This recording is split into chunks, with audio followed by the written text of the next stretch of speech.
There comes a point where you get so good at a game that no one even wants to play anymore. You've broken their souls. They can't compete, so they don't even try. And they may think you're a jerk, and they may throw things at you. I may have hit that point back in the day, and Super Spike V-Ball was my weapon of choice. To this day, it remains one of my all-time favorite NES games, even if I have to dodge the occasional salt shaker or cat.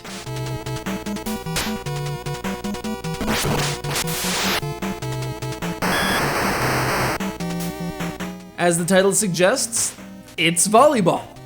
You choose your team from the 4 provided. Hey, aren't those the guys from Double Dragon?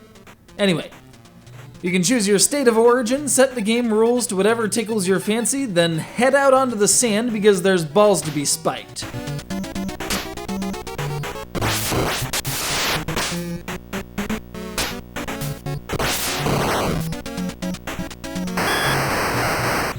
Pardon the interruption, but I'm TJ, and I'm so good at this game that my name's all over the bleeding thing.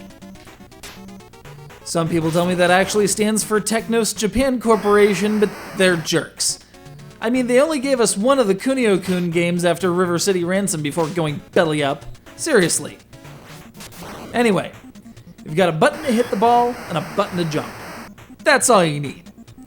Granted, you can use the D-pad to influence where the ball goes as you hit it, or you can jump while hitting the ball for a spike, or you can jump early, which hangs the ball near your fist to throw off your opponent's timing, or you can jump as your opponents are attempting to spike to block the net, or you can mash the B button in midair until your fist glows the fury of 1,000 suns, and with the right time you can unleash that fury into a massive impact capable of debilitating an opposing player and or bouncing the ball so far off their bruised form that it results in an easy point.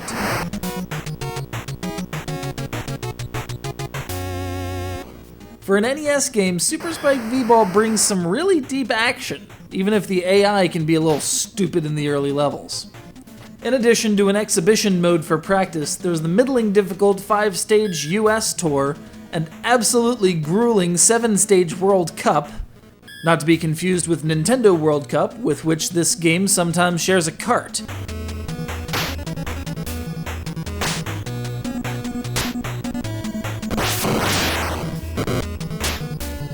The tours offer both 1 and 2 player settings, while exhibitions can be held with up to 4 players with the use of a 4-score or an NES Satellite.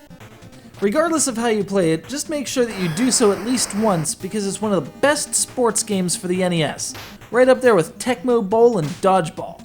Just don't mimic the referee's hand signals during the match itself unless you want to meet with a vicious cranial trauma.